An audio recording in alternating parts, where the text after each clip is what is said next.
Hello, you absolute lovelies. We just got a brand new Spider-Man brand new day trailer, and I want to discuss it as someone who has all but 18 issues of Spider-Man. Every run, every print, every title. He is my guy. I am an expert on the guy, and I am so excited to say this trailer has me even more excited than the last. Where the last trailer had a villain tinge to it. We got to see a little montage. We got to see Tarantula. We got to get finally our first look at Scorpion. We got like this whole array of things. Still no Tombstone. There was clearly a day in the life of Spider-Man setup. In this one, we are getting a much more a character study vibe and a more heroic side of this story vibe. What I'm most impressed by is it seems like this is going to be a character study of Spider-Man without Peter Parker being as central to his life. There are so many comics that are Spider-Man no more. There is, however, the occasional Peter Parker no more, and I think this is going to be a focus on that. Now, this is in a brand new way. This is because of the events of our last Spider-Man film where no one knows who he is, but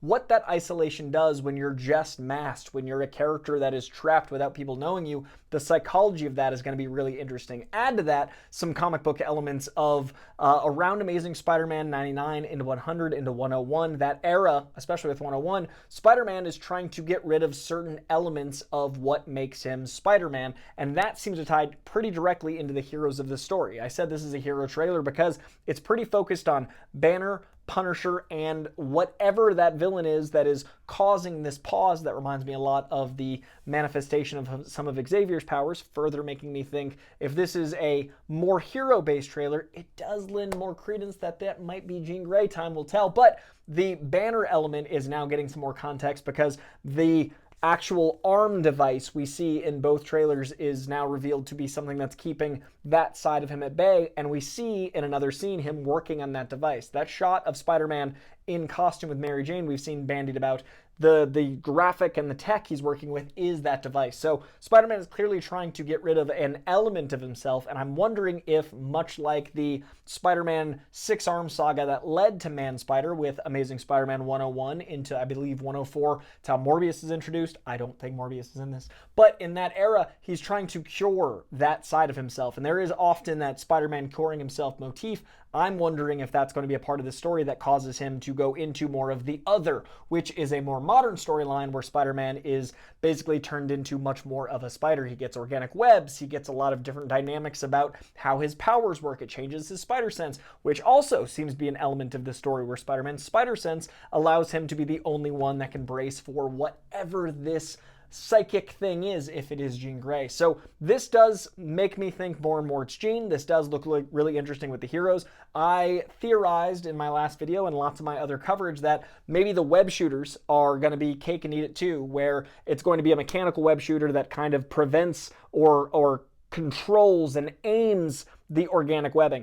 From this, it looks like that might not be the case. It might be a matter of them busting out as a metaphor for all the other things that are manifesting in his body and busting out. It looks like the organic is taking more control. It looks like the organic is going to mean no control of the web shooters, but it is interesting that he's got those on even with the organic webbing. So I think I was somewhat right, and I'm curious how that comes to pass. It seems like it does transition into something else, which is right out of Spider-Man the Other, which is him cocooning. We've seen some photos, Peter Parker being, Parker puberty, as Spider-Man has said. There's the Tom Holland anecdote about him going through this wave of it, and we've seen the images of him coming through the webs. All of that does lend credence to the Other storyline, but now it seems like it's also tying into that classic Morbius storyline with the six-armed spider and all that stuff. So all of that very much intrigues me. I do really enjoy the Punisher dynamic that seems to be coming into the conversation because he will have dealt with Daredevil. He will have dealt with other heroes and vigilantes and those things, and he doesn't care who's under the mask. So I'm really curious about their dynamic of how Punisher is going to be working with Spider-Man. I've said it many times. I'm sure you're sick of hearing it, but I love that Punisher is a character that works in R rating, works in PG-13, works as young as TV Y7 in the animated series. Punisher is very versatile. Very intrigued to see this take as someone clearly seeming to be helping Spider-Man in a much more direct way, but still doing the murder, as we've seen with that, incredible shot they released a few weeks back of Spider-Man in that beautiful, this magic new costume as Punisher is mowing someone down with a gun. So what that relationship's going to be like really intrigues me. The ESU moments and Spider-Man wearing ESU as perhaps not a student is very intriguing because I was like, how is he going to college? And clearly he is trying to get all the information from Banner he can outside of the curriculum and outside of being a student, but still giving us comic book fans and animated series fans that little ESU nod because that is where he attended. Lots of comic book love in this, not as direct as the first trailer. The first trailer was really focused on giving us these great screenshots, that was really focused on giving us like those great nods. This one feels like it's focusing on giving us some comic book storyline references. Destin Daniel Cretton, the director of this, knows his comics. He knows what people want. Tom Holland is also producing this, knows these comics, knows what people want, has been an advocate for a lot of these storylines. He's also a Clone Saga fan, so that gives me hope maybe one day down the line from all this science we'll get some of that. What I also love about this trailer is it does keep the villains close to the vest still. We still don't know certain big bad elements. We still don't know certain appearances of villains that have been rumored. So many villains were rumored. Anything could happen because of the way they're actually promoting this. I've loved the promotion so far. I'm so intrigued. We do get to see glimpses through this marketing, through the promotional tour, through, the trailers we've gotten so far of some iconic villains, but they're still not revealing too much about their storyline. What this trailer shows me most is that, much like the comic books, this feels like it's going to be Spider-Man, not as much Peter Parker, but Spider-Man going through a day in the life character study where lots of characters interact with him, but it stays very focused on him. This very much feels like a Spider-Man story, not an Avengers story. It doesn't feel like all of these characters are going to throw off focus of who's in this. The fact that we get Hulk and it still feels like a Spider-Man story is impressive. The fact that Punisher is in this and I'm wondering his relationship to Spider-Man is impressive.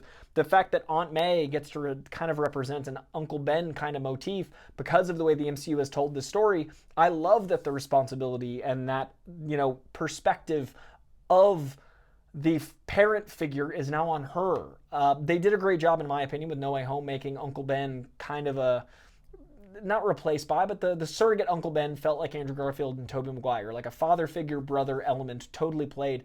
But now Uncle Ben seems to be being manifested in Aunt May and the responsibility and what line she's going to say from beyond the grave and maybe flashbacks and those things. I love that feeling. That's so Spider-Man. Just the weight of the past, the weight of what you couldn't do, the weight of every decision you've made. With great power, there must also come great responsibility. It's in the there must also come. It's in the action of being responsible. You don't just get responsibility because you have power. It's the action of being responsible that makes him so interesting, and that seems to be the role Aunt May is going to play here. So this trailer did a whole lot for that. It also showed off some incredible action. Destin Daniel Cretton and the hand is going to be a game changer. I love the webbing shots and how he's going to be using webbing in different ways and how fighting is going to be different with this organic web and the tactileness and all of the webbing stuff looks so inventive. His ability to move, we're letting Tom Holland actually be an acrobat and actually move around to Spider-Man, and it shows. We're letting the costume have creases because it's a real costume on a human being that can actually do all this stuff while he fights is an amazing choice. So all of the fighting stuff looks great. What do you expect from the director of Shang-Chi and Wonder Man to give us a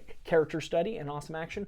I love this trailer. I was very excited. I love to see a little bit more story without giving too much away, and I love that we are referencing some of my favorite classic Bronze Age stuff. If this is going to be a gang war-esque storyline with all the villains we saw throughout the marketing, but especially in that first trailer, plus this kind of blend of the other and searching for the spider cure and all those things, beautiful way to tie in all these characters, beautiful way to build out the world, but still make it a Spider-Man story. I think the closest comp to this is going to be like Logan, where it was a very focused on Wolverine story, but still a lot of screen time for Xavier, still a lot of great stuff that we got with, the Morlocks and the Reavers and Caliban and obviously the incredible X-23 performance, but stayed a Logan story. I think Spider-Man's going to have a lot of characters, going to stay very centric on Spider-Man, be a very character study movie from the footage we've seen so far. And I have seen the CinemaCon footage.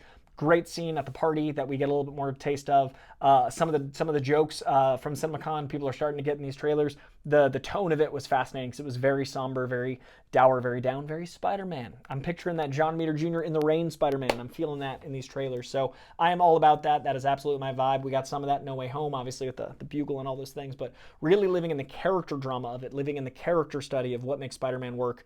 I think Aunt May reflecting that. I think Bruce reflecting that as kind of a mentor. I think Punisher being an odd, buddy duo on the hero side. And if that's Jean Grey, what a great way to bring in the X-Men then in the biggest Marvel character out there. And then you start this whole new phase and this whole new world that opens up.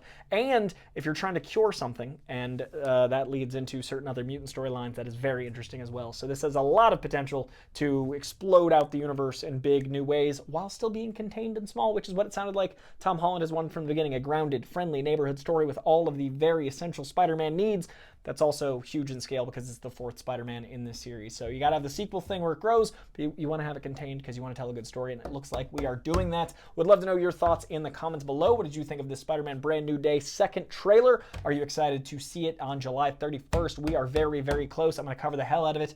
Any official releases with trailers, I think I'm going to be doing some stuff specifically with some toys, some things later. I hope to be doing some stuff with Funko. We'll see.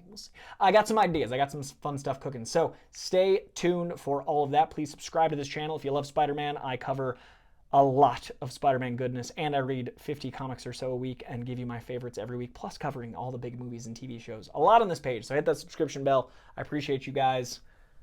With great power, there must also come great responsibility. Go do something awesome. I appreciate you. Buy a fucking Spider-Man movie this year. It's a fucking Spider-Man movie this year. I'm so excited. I'll see you guys soon. Comment. Let me know what you thought of the trailer. What was your favorite part? What are you most excited about? What from what I said intrigues you? Let's have a conversation. That's the power of the internet. Join me on my web. I appreciate you.